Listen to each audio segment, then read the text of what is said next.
हर साल आश्विन मास के कृष्ण पक्ष की अष्टमी तिथि को जितिया व्रत रखा जाता है, जिसे जीवित पुत्री का व्रत भी कहा जाता है। ये व्रत बिहार, झारखंड और यूपी में सबसे ज्यादा प्रचलित है।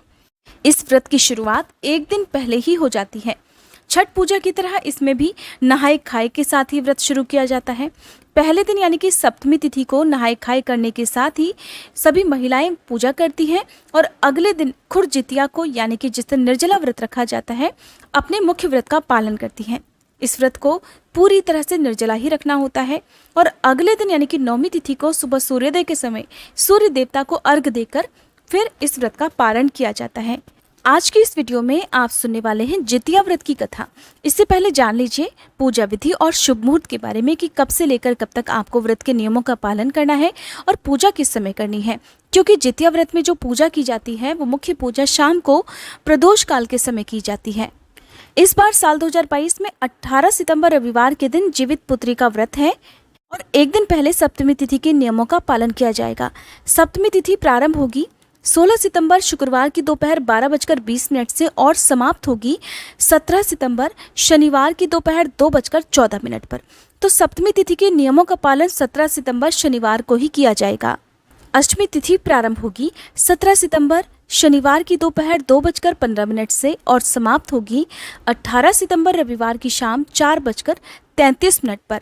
नौमी तिथि प्रारंभ होगी 18 सितंबर रविवार की शाम 4:34 से और समाप्त होगी 1 सितंबर सोमवार की शाम 7:02 तक। अब जानिए 18 सितंबर को रहने वाले शुभ मुहूर्तों के बारे में।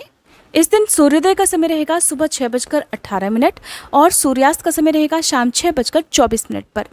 प्रदोष काल का समय जो कि मुख्य समय होता है वो है शाम 5:39 से 7:08 तक। आपको शाम की पूजा इसी विशेष मुहूर्त में कर लेनी चाहिए और इस दिन ब्रह्म मुहूर्त का समय रहेगा सुबह 4:31 से लेकर 5:19 तक। यदि आपके यहाँ सुबह सरगी खाने का रिवाज है तो आप इसी समय में भी सरगी खा सकते हैं। अभिजीत मुहूर्त रहेगा सुबह 11:51 से लेकर 12:40 तक। साथ ही विजय मुहूर्त रहेगा दोपहर 2:18 से लेकर 3:07 तक। आप पूजा पाठ से संबंधित यदि कोई विशेष कार्य करना चाहते हैं तो अभिजीत मुहूर्त में, विजय मुहूर्त में भी आप कर सकते हैं। ये बहुत ही शुभ फल देने वाले मुहूर्त होते हैं। अगर आपने जितिया व्रत रखना है तो आपको नौमी तिथि के दिन शुभ मुहूर्त में ही व्रत हर हाल में खोलना होगा, क्योंकि नौमी तिथि को सुबह के समय राहु काल का समय भी रहेगा और राहु काल के समय में कोई भी शुभ कार्य नहीं करना चाहिए। पूजा पाठ से संबंधित कार्य भी या दान आदि भी इस समय नहीं करने चाहिए, क्योंकि इस समय किए गए सभी शुभ कार्यों का फल राहु और केतु ग्रह को चला जाता है। क्योंकि नौमी तिथि को सुबह उगते सूरज को जल भी अर्पित किया जाता है, अर्घ देने के बाद ही व्रत खोला जाता है, तो सूर्योदय का समय रहेगा 19 सितंबर सोमवार को सुबह 6:18 पर। आप अपना व्रत खोल सकते हैं सुबह 6:18 से लेकर सुबह ही 8:25 के बीच में ही, क्योंकि राहु काल का समय प्रारंभ हो जाएगा सुबह 8:30 से लेकर 9:30 तक। तो जितिया व्रत के बारे में जैसा कि हमने आपको बताया कि इसका जो व्रत के नियमों का पालन है वो सप्तमी तिथि से ही प्रारंभ हो जाता है। व्रत अष्टमी को रखना होता है, लेकिन सप्तमी तिथि से ही इसके पूजन का विधान प्रारंभ कर देना चाहिए। अष्टमी तिथि को खुरजितिया कहा जाता है। इसी दिन आपको निर्जला व्रत रखना होता है। सबसे पहले आप व्रत के दिन निर्जला व्रत का संकल्प लें। स्नान करने के बाद ही आपको संकल्प लेना होता है। उसके बाद आप सुबह की पूजा प्रारंभ करें। अष्टमी तिथि को प्रदोष काल में ही जीमूत वाहन की पूजा करनी चाहिए। कुशा से जीमूत वाहन की मूर्ति बनाई जाती है और आपको ध्यान रखना है जो भी माताएं इस व्रत को रखती हैं उन्हें पानी की एक बूंद भी सारा दिन नहीं ग्रहण करना चाहिए, नहीं तो व्रत खंडित हो जाता है। क्योंकि गर्मी है, अगर आप व्रत को नहीं रख पाते हैं या आपको बहुत ज़्यादा प्यास लगती है तो आप ऐसे में पानी से कुल्ला तो कर सकते हैं, लेकिन आपको पानी नहीं पीना है। यदि आपका स्वास्थ्य ठीक नहीं है, कोई प्रेग्नेंट लेडी है, तो ये व्रत नहीं रखना चाहिए। आप इस व्रत को अगले साल रख सकते हैं और यदि व्रत नहीं रखने की स्थिति में है तो आप केवल पूजा करते हुए व्रत की कथा भी पढ़ सुनकर अपने हाथ से कुछ न कुछ दान दे सकते हैं। इस दिन व्रती महिलाओं को बहुत कम बोलना चाहिए, हो सके तो मौन रहना चाहिए, क्योंकि ज़्यादा बोलने से भी प्यास लग सकती है। ज़्यादा भाग दौड़ वाले काम भी नहीं करना चाहिए और ज़्यादा आपको साफ सफाई वगैरह का काम भी नहीं करना चाहिए, क्योंकि ऐसा करने से भी अगर आपके हाथ से कोई चींटी भी मर जाए तो उसका भी बहुत बड़ा दोष लगता है। इस दिन पूजा करने से पहले अपने मंदिर में जहाँ पर आप पूजा करेंगे अच्छी तरह से गोबर से लीप कर साफ कर लेना चाहिए। यदि गोबर की व्यवस्था ना हो तो आप गेरू से भी इस जगह को लीप सकते हैं और थोड़ा सा गंगा जल छिड़क कर उस जगह को पवित्र भी कर लें। पास में ही ही एक छोटा सा तालाब बनाना चाहिए जहाँ पर आप पूजा करेंगे। उस तालाब में ही आपको एक साइड में पाकड़ की डाल खड़ी कर देनी है। अब जो जीमूत वाहन की आपने प्रतिमा बनाई है उसे जल या मिट्टी के पात्र में स्थापित करना होता है। इसके बाद जीमूत वाहन के सामने धूप, दीपक, अक्षत, फल फूल आदि अर्पित किए जाते हैं। फिर मिट्टी और गाय के गोबर से सियारिन और चील की प्रतिमाएं बनाई ली जाती हैं। इसके बाद इन प्रतिमाओं पर लाल सिंदूर का टीका लगाया जाता है। हाथ जोड़कर इनके सामने अपनी संतान की सुख और समृद्धि के साथ ही उनके जीवन की रक्षा करने के लिए प्रार्थना की जाती है। पूजा पूरी होने पर वहीं बैठकर आपको जितिया की व्रत कथा पढ़नी या सुननी भी चाहिए। सबसे अंत में आरती करके आपको क्षमा याचना करनी चाहिए। सप्तमी तिथि की रात को और अष्टमी तिथि की रात को अक्सर अपने छत पर लोग, जो व्रती महिलाएं होती हैं, वो चील और सियारिन के लिए कुछ न कुछ पकवान भी बनाकर रखती हैं। अगले दिन सूर्य देवता को अर्घ देने के बाद ही ये व्रत खोल लिया जाता है।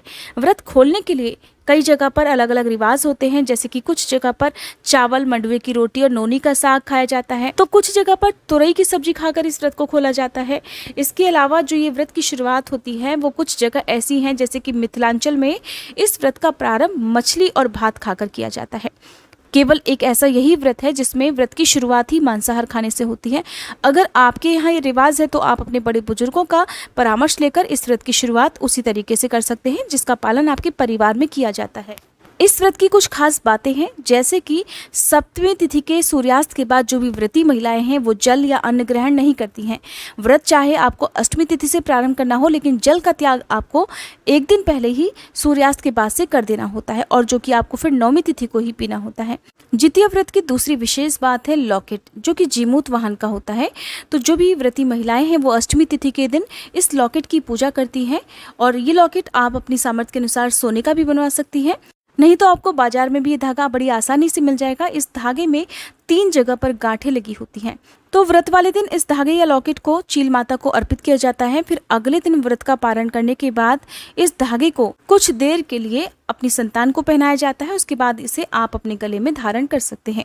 यदि आपके एक से ज़्यादा बच्चे हैं तो थोड़ी थोड़ी देर के लिए आप उन बच्चों के गले में डालकर फिर आप इसे खुद भी धारण कर सकते हैं। कुछ जगह पर यह धागा पूरे वर्ष भर पहना जाता है, तो कुछ जगह पर किसी भी शुक्ल पक्ष के शुभ दिन में इस धागे को उतार कर रख दिया जाता है। लेकिन उससे पहले आपको अपनी सासू माँ को कुछ बायना जरूर दें और उसके बाद ही आप इस धागे को उतार कर रख सकते हैं।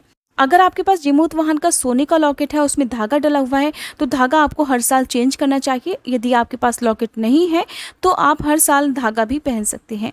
इसके अलावा जो ये व्रत है, जो व्रती महिलाएं हैं, उन्हें एक बात का ध्यान रखना होता है कि ये जो व्रत है ये सासू माँ यदि आपकी हैं तो उन्हें करना चाहिए। जो भी पूजा पाठ है, जो भी दीपक जलाना है, वो सारे काम आपकी सासू माँ को करना चाहिए। आप सिर्फ व्रत रखें और व्रत की कथा पढ़ या सुन सकते हैं। और अगर आपकी सासू माँ नहीं है तो क्या करना चाहिए, ये आपको हम अपनी अगली वीडियो में बताएंगे। अब सुन लीजिए जितिया व्रत की कुछ पौराणिक कथाएं। जितिया व्रत की पहली पौराणिक कथा महाभारत काल से जुड़ी है। महाभारत युद्ध में अपने पिता की मृत्यु के बाद अश्वत्थामा बहुत क्रोधित था। मन में बदले की भावना लेकर वह पांडवों के शिविर में घुस गया। उस शिविर में उस समय 5 लोग सो रहे थे। अश्वत्थामा ने उन्हें पांडव समझकर मार डाला, और वे सभी द्रौपदी की 5 संतानें थीं, जिसका वध अश्वत्थामा ने कर दिया था। तब अर्जुन ने अश्वत्थामा को बंदी बनाकर उसकी दिव्य मणि छीन ली। क्रोध में आकर अश्वत्थामा ने अभिमन्यु की पत्नी के गर्भ में पल रहे बच्चे को भी ब्रह्मास्त्र से मार डाला। ऐसे में भगवान कृष्ण ने अपने सभी पुण्यों का फल उत्तरा के गर्भ में पल रही अजन्मी संतान को दे दिया और उसके गर्भ में पल रहे बच्चे को पुनर्जीवित कर दिया। भगवान श्री कृष्ण की कृपा से ही गर्भ में दोबारा जीवित होने वाले इस बच्चे के कारण इस व्रत को जीवित पुत्री का नाम दिया गया। उस समय से ही अपनी संतान की लंबी उम्र और मंगल कामना के लिए हर साल जितिया व्रत रखने की परंपरा प्रारंभ हो गई। जितिया व्रत की दूसरी पौराणिक कथा भी सुनिए। पौराणिक कथा के अनुसार एक बार एक जंगल में चील और सियारिन रहा करती थी। दोनों बड़ी मित्र थी। एक बार कुछ स्त्रियों को व्रत करते हुए दोनों ने देखा तो उन्होंने भी व्रत रखने का निश्चय किया। दोनों ने एक साथ इस व्रत को रखा और निर्जला व्रत रखने लगी। लेकिन जिस दिन दोनों ने व्रत रखा था उसी दिन शहर के एक बड़े व्यापारी की मृत्यु हो गई और उसका दाह संस्कार उसी जगह पर किया गया जहां वो चील और सियारिन रहा करती थी। अब सियारिन को बड़ी जोर से भूख और प्यास लगने लगी थी। मुर्दे को देखकर वह खुद पर संयम न रख सकी। उसका व्रत टूट गया, पर चील ने संयम रखा और नियम और श्रद्धा से अगले दिन व्रत का पारण किया। फिर अगले जन्म में दोनों सहेलियों ने ब्राह्मण परिवार में पुत्री के रूप में जन्म लिया। चील बड़ी बहन बनी, जिसका नाम शीलवती रखा गया। शीलवती का विवाह बुद्धिसेन के साथ हुआ। सियारिन छोटी बहन के रूप में जन्मी, जिसका नाम कपूरावती रखा गया। उसका विवाह उस नगर के राजा मलय केतु से हुआ। अब कपूरावती कंचनवटी नगर की रानी बन गई। भगवान जीमूतवाहन के आशीर्वाद से शीलवती के 7 बेटे हुए, पर कपूरावती के सभी बच्चे जन्म लेते ही मर जाते थे। कुछ समय के बाद शीलवती के 7 पुत्र बड़े हो गए। वे सभी राजा के दरबार में सहयोग करने लगे। कपूरावती के मन में उन्हें देखकर ईर्ष्या की भावना आ गई। उसने राजा से कहकर सभी बेटों के सर कटवा दिए। उन्हें 7 नए बर्तन मंगवाकर उसमें रख दिया और लाल कपड़े से ढककर शीलवती के पास भिजवा दिया। ये देखकर भगवान जीमूतवाहन ने मिट्टी से 7 भाइयों के सर बनाए और सभी के सिर को उनके धड़ों से जोड़कर उन पर अमृत छिड़क दिया, जिससे उन सभी में जान आ गई। 7 युवक जिंदा हो गए और घर लौट आए। जो कटे हुए सर रानी ने भेजे थे वे फल बन गए। दूसरी ओर रानी कपूरावती बुद्धिसेन के घर से सूचना पाने को व्याकुल थी। जब बहुत देर तक सूचना नहीं मिली तो कपूरावती खुद अपनी बड़ी बहन के घर गई। वहां सबको जीवित देखकर वह हैरान रह गई और मूर्छित हो गई। जब उसे होश आया तो उसने अपनी बहन को अपनी सारी करतूत बताई। अब उसे अपनी गलती पर पछतावा हो रहा था। भगवान जीमूतवाहन की कृपा से शीलवती को पूर्व जन्म की सभी बातें याद आ गई। वह अपनी छोटी बहन कपूरावती को लेकर उसी पाकड़ के पेड़ के पास गई और सारी बात बताई, जहां पर उन्होंने पूर्व जन्म में व्रत रखने का संकल्प लिया था। कपूरावती उस जगह पर जाते ही बेहोश हो गई और मर गई। जब राजा को इसकी खबर मिली तो उन्होंने उसी जगह पर जाकर पाकड़ के पेड़ के नीचे कपूरावती का दाह संस्कार कर दिया। प्रत्येक वर्ष पितृपक्ष के बीच में आने वाले इस व्रत में अपने बच्चों की लंबी आयु की कामना के लिए माताएं अपने पूर्वजों और जीमूतवाहन को सरसों का तेल और खली भी चढ़ाती हैं। और यही कारण है कि इस व्रत में जीमूतवाहन भगवान के साथ साथ चील और सियारिन की पूजा की जाती है और तालाब बनाकर उसमें पाकड़ की डाली भी खड़ी की जाती है। उम्मीद करती हूँ ये वीडियो आपको पसंद आई होगी। अगर वीडियो अच्छी लगी हो तो प्लीज़ वीडियो को लाइक करना मत भूलिएगा।